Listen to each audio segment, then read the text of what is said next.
চিকেনের এই রেসিপিটা একবার খেলে কিন্তু প্রেমে পড়ে যাবেন এটুকু আমি বলতে পারি। আর এই রেসিপিটা কিন্তু রুটি, পরোটা, ফ্রাইড রাইস, পোলাও কিংবা বিরিয়ানির সাথেও আপনারা ট্রাই করতে পারেন। কি যে সুস্বাদু হয়েছিল, এটা না খেলে এবং না করলে কিন্তু একেবারেই বুঝতে পারবেন না। নমস্কার বন্ধুরা, মায়ের রান্না অ্যান্ড ব্লগ চ্যানেলে আপনাদের সকলকে জানাই অনেক স্বাগত। আজ আমি হাজির হয়ে গেছি চিকেন বাদাম বাহারি রেসিপি নিয়ে। এই রেসিপিটার নামে যতটা বাহার আছে, খেতেও কিন্তু ততটাই ঠিক বাহার আছে। ভীষণই সুস্বাদু হয় খেতে। তো চলুন বন্ধুরা, কিভাবে তৈরি করলাম দেখে নেওয়া যাক। আর এই রেসিপিটা ফুল দেখার জন্য কিন্তু অনুরোধ রইল। তার আগে যারা এখনও চ্যানেলটাকে সাবস্ক্রাইব করেননি, তারা অবশ্যই চ্যানেলটাকে সাবস্ক্রাইব করে পাশে থাকা বেল আইকনটা ক্লিক করে রাখবেন। তো প্রথমে আমি একটা ফ্রাই প্যান বসিয়ে দিয়েছি, তার মধ্যে কিছু মশলা আমি ড্রাই রোস্ট করে নেব। দিয়ে দিলাম শুকনো লঙ্কা, দিয়ে দিলাম গোটা ধনে, গোটা জিরে, গোটা মৌরি, আর দিয়ে দিলাম কয়েকটা কাজু বাদাম এবং আমন্ড। কাজু বাদাম আর আমন্ডের পরিমাণটা কিন্তু একটু বেশি পরিমাণে দিতে হবে। আর দিয়ে দিলাম গোটা গরম মশলা। ব্যাস, আর কিন্তু আপাতত কিছু দেওয়ার নেই। এরপর কিন্তু হালকা করে আমি একটুখানি ড্রাই রোস্ট করে নেব। যেহেতু এই রেসিপিটার নামই বাদাম বাহারি, তার জন্য কিন্তু বাদামের পরিমাণটা একটু বেশিই দিতে হবে। তো দেখুন, হালকা ড্রাই রোস্ট করে নিয়েছি। এরপরে একটা মিক্সিং জারের মধ্যে আমি মিহি করে এটা গুঁড়ো করে নেব। তো দেখুন বন্ধুরা, খুব মিহি করে কিন্তু গুঁড়োটা তৈরি করে নিয়েছি। দেখে বুঝতেই পাচ্ছেন আপনারা কতটা মিহি হয়েছে। আর এই রেসিপিটার কিন্তু এটাই মেন উপকরণ। তো এরপরে এখানে আমি 750 গ্রাম চিকেন নিয়েছি। চিকেনটাকে ভালো করে ধুয়ে পরিষ্কার করে নিয়েছি।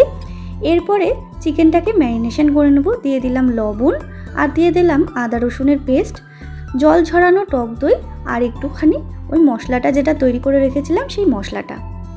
এই মশলাটা কিন্তু আগেই ম্যারিনেশন করে রাখতে হবে, আর মশলাটা কিন্তু পরিমাণ মতো দিয়ে দেবেন। আর চিকেনের পিসটা কিন্তু অবশ্যই একটুখানি বোনলেস চিকেন নেওয়ার চেষ্টা করবেন। তারপরে প্রায় আধা ঘন্টা মতো আমি এটাকে ঢেকে রেখে দেবো। এদিকে বাদবাকি প্রিপারেশনটা আমি তৈরি করে নিচ্ছি। দিয়ে দিলাম টমেটো কুচি, একটা বড় সাইজের টমেটো কুচি দিয়েছি। আর আমি আগেই বেরেস্তা করে রেখেছিলাম পেঁয়াজটা, সেটাই দিয়ে দিলাম। এরপরে টমেটো আর বেরেস্তাটা কিন্তু ভালো করে পেস্ট করে নিলাম। দেখে বুঝতেই পাচ্ছেন, ঠিক এইরকম ঘন ঘন করে কিন্তু পেস্টটা তৈরি করে রাখতে হবে। এরপরে আমি এখানে সরাসরি গ্যাসে একটা কড়াই বসিয়ে দিয়েছি। কড়াইয়ের মধ্যে দিয়ে দিলাম বেশ কিছুটা পরিমাণ সর্ষের তেল। পুরো রেসিপিটা আমি সর্ষের তেলে করছি, চাইলে কিন্তু আপনারা রিফাইন্ড অয়েলও করতে পারেন। তেলটা গরম হয়ে গেছে। এরপরে ম্যারিনেশন করা চিকেনটা দিয়ে দিলাম। চিকেনটা কিন্তু অবশ্যই আধ ঘন্টা রাখবেন। আমার হাতে যেহেতু একটু কম সময় ছিল, তাই আধ ঘন্টা আমি ম্যারিনেশন করে রেখে দিয়েছিলাম।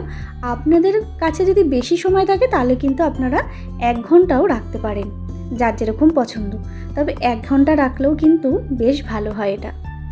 এরপরে চিকেনটা দিয়ে কিন্তু অনেকটা পরিমাণে জল বেরিয়ে এসছে, দেখে বুঝতেই পাচ্ছেন কিছুটা রান্না করার পরে। তারপরে দিয়ে দিলাম হলুদ গুঁড়ো।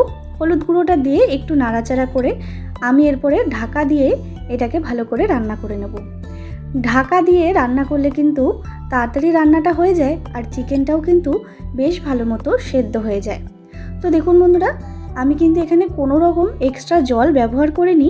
চিকেনটা দিয়ে কিন্তু অনেকটা পরিমাণে জল বেরিয়ে গেছে। এরপরে যে মশলাটা আমি পেস্ট করে রেখেছিলাম, মানে বেরেস্তা আর টমেটোর যে পেস্টটা তৈরি করে রেখেছিলাম, সেটাই দিয়ে দিলাম। এরপর কিন্তু আবারও ভালো করে নাড়িয়ে চাড়িয়ে কিন্তু আবারও আমি ঢাকা চাপা দিয়ে রান্না করে নেব। তো দেখুন, আবারও ঢাকা চাপা দিয়ে রান্না করে নিয়েছি। মশলাটা অনেকটা পরিমাণে কষে গেছে, দেখে আপনারা বুঝতেই পাচ্ছেন। তেলগুলো কিন্তু সাইড দিয়ে ছেড়ে গেছে। এরপর ভালো করে কিন্তু খুন্তি দিয়ে নাড়াচাড়া করে নিচ্ছি, যাতে নিচে লেগে না যায় মশলাটা। তো দেখুন, একটু নাড়াচাড়া করে নিয়েছি। এরপরে দিয়ে দিলাম আমি পরিমাণ মতো লবণ। লবণটা যেহেতু আমি ম্যারিনেশন করার সময় দিয়েছিলাম আর দিইনি, তাই কিন্তু লবণটা আমি চেক করে দিয়ে দিলাম। দেখে বুঝতেই পাচ্ছেন মশলাটা কিন্তু বেশ অনেকটা পরিমাণে কষে গেছে। এরপর পরিমাণ মতো জল দিয়ে দিলাম। আর এই রেসিপিটাতে কিন্তু খুব বেশি জল দেবেন না। এই রেসিপিটা যেহেতু একটুখানি গা মাখা, মানে গ্রেভি টাইপের হবে, তার জন্য কিন্তু খুব বেশি জল দেওয়ার দরকার নেই। এরপরে ফুটিয়ে নেব প্রায় আমি 10 থেকে 15 মিনিট মতো। তার আগে দিয়ে দিলাম কয়েকটা চেরা কাঁচা লঙ্কা। তো দেখুন চেরা কাঁচা লঙ্কাটা দিয়ে কিন্তু আমি 10 থেকে 15 মিনিট মতো ফুটিয়ে নিয়েছি।